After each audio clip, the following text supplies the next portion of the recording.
Dober večer, Bog vas živi vse, ki v srcu dobro mislite in ste res danes prišli z ljubeznijo do teh junaških mučencev, naših bratov in sester, sem, da bi se tukaj tudi težje stvari pogovarjali.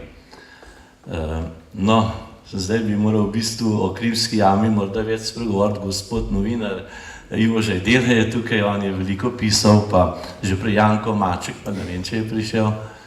A je tudi, ja, to so veliko pisali, pa še nekateri drugi.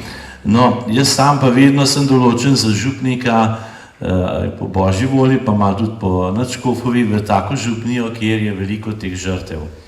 In najprej sem bil v Dobrem polju, ker je 350 jih moralo darovati življenje veliko prezgodaj, potem je bila Ribnica, ker jih je tudi več kot 200 verjetno. No, zdaj sem pa na Notranjskem, v Begunjah pri Cerknici, kjer je četrtino fare bilo pomorjene, 230 tisoč ljudi. Tako da, ne vem, je v Rovte še hujše bilo, nisem siguren, ampak nekaj župni, v naši dekaniji so 2/3 župni, ki so tako nastradale tudi Svetvid, na Cerknico, pa Sveta Trojica, pa Bloke. No in v naši dekaniji leži tudi ta strahotna huda jama Notranjske, to je Krimska jama. Zelo presunljivo je dejal Debevc Damjan iz Borovnice, ne vem, če je tukaj, ampak on je veliko pomagal, da je začelo se s Krimsko jamo odkopavati te žrtve, je tudi na občinski ravni marsikaj naredil, pa tudi sedaj je skozi zraven pri izkopih bil in je rekel, da je to pač Damoklejev meč visi nad Krimsko jamo, nad tem moriščem in tudi nad vsemi drugimi slovenskimi morišči toliko časa, dokler ne bomo jih pokopali in da dobijo svoje mesto v blagoslovljenih grobovih.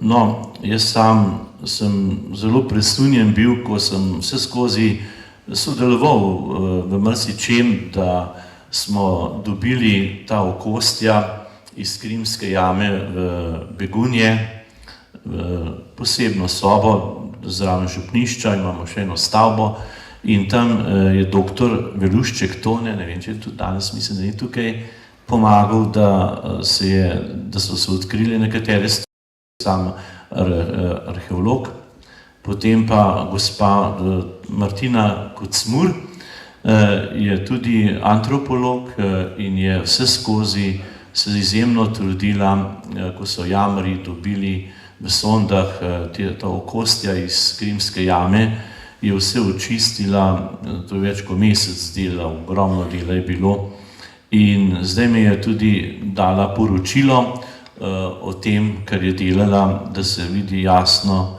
kaj se je dogajalo takrat, kakšni zločini so dejansko bili pred Krimsko jamo in v Krimski jami.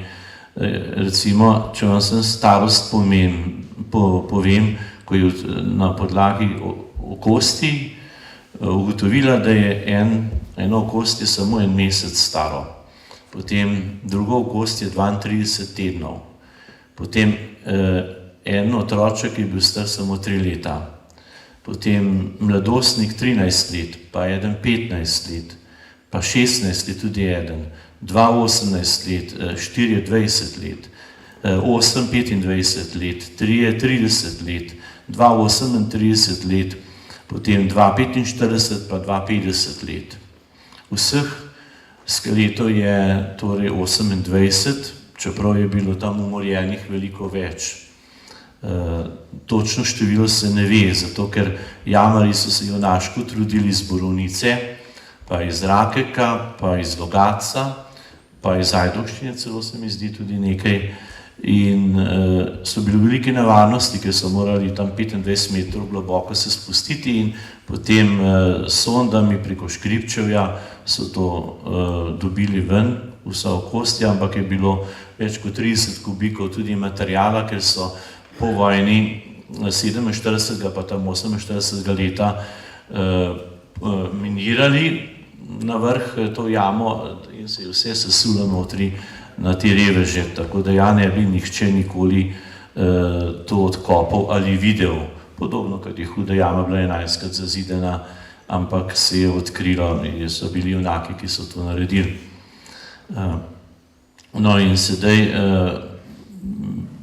poslanstvo naše župnije je v Begunjah, da bomo jih sprejeli z ljubeznijo in da bodo pokopane te žrtve, kolikor so jih dobili 28, torej v Begunjah 9. oktobra ob 3. popoldne bo pogrebna maša in vas povabim, kdor more, da z veseljem pride, ker to je drugi primer. Pred 2 letoma, dobro, smo iz Mačkovca, iz tega gozda, med velikimi laščami pa robom, tudi pač našli nekaj okosti in so prav moji farani, sorodniki teh žrtev, se potrudili in našli, kolikor se je dalo, in smo potem tudi jih pokopali na begunsko pokopališče.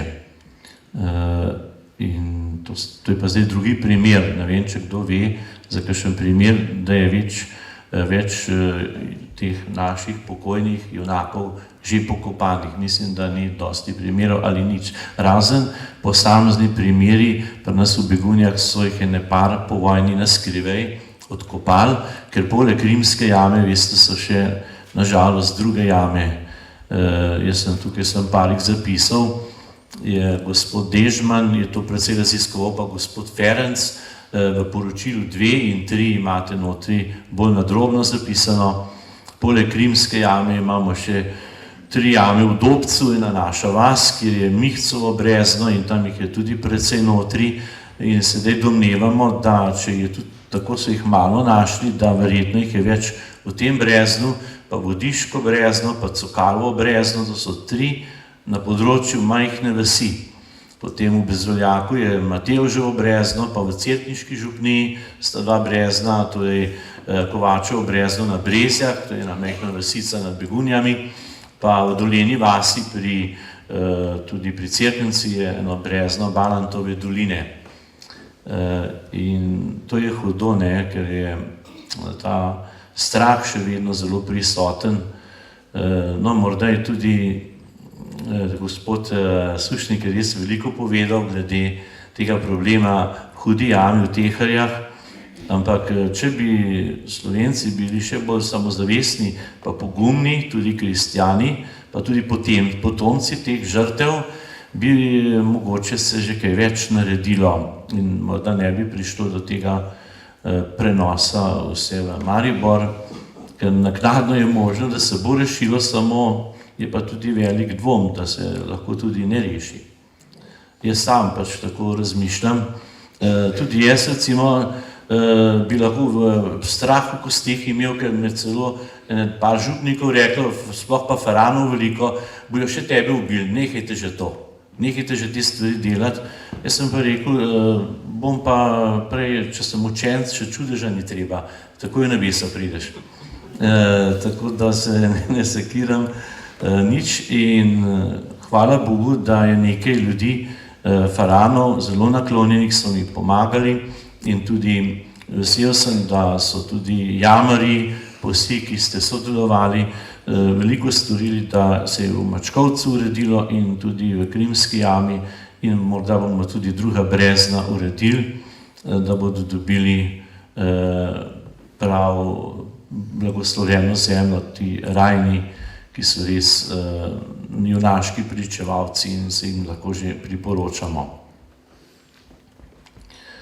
Tukaj v Krimski jami, če se počasi zaključim, da bom predolg, je vsaj iz 14 župnij so rajni iz Ljubljane, jih kot 20 žrtev. To sem tukaj pač našel zapis, mislim, da je ravno Debevc, Damjan, so v družini to objavili. Potem iz Rakitne sta 2 žrtve, iz Lavrice 3, iz Cerknice 4, iz Hruškarjev, Hribljanov, pa Lešnjakov, to je Svetlič župnija, pa iz Gornjih Hotav po 1, v Begunjah jih je 6, 7, 4 iz Began, 2 iz Kožlaka, ne, 1 pa iz Bezvoljaka, potem so še iz Mojstrane 1, iz Bistre pri Borovnici, iz Rakeka 2, iz Vrhnike 1, vsaj tukaj je tako zapisano, ampak to je to, kar so našli. pa Ziške tudi. Ampak to niso dokončni podatki, ker se je tukaj bila prošnja tudi v družini takrat, danes še se javijo, vendar mnogi se ne zgibajo, se ne zguncajo in nič na tem področju ne želijo narediti in celo svarijo, da je nevarno. To je malo škoda, da ni več poguma v našem narodu. Pa smo pod svobodnim soncem rojeni, ne pod suženskim. In je hudo, ne, sej, ne vem kaj, boste sami potem še kaj povedali. Jaz sam, ko me je tudi gospod Žajdela vprašal, takrat sem v družini nekaj napisal o teh stvarih, sem rekel, bi rad posnemal Tobija. Veste, to je bil strašno svet mož iz Stare zaveze. On je živel takrat, ko je Senaherib, to je en strahoten vladar, masovno pobijal Žide in je ukazal, da ne smejo nobenega pokopati, in ta Tobija je pa naskrivaj vse to delal, angel Rafael ga je spremljal in potem je Senaherib to zvedel in je rekel, vse premoženje bomo vzeli in on bo umorjen. Ampak hvala Bogu, ni bil umorjen in je izpolnil telesna dela usmiljenja. Lačen je vedno dajal jesti, potem nage je oblačil in mrtve je pokopaval. In jaz bi rad skupaj z vami, ki dobro v srcu mislite, tudi to delal. Kolikor mi je možno, samo nisem pa jaz ključni človek pri teh stvareh, ne. Je toliko drugih, ki so bolj še odgovorni in Bog daj, da bi čim bolj pravilno. Gospod Sušnik je zelo miroljubno in veliko povedal, pa rad bi videl, da bi res v pravo smer šlo ves ta problem. Nekaj.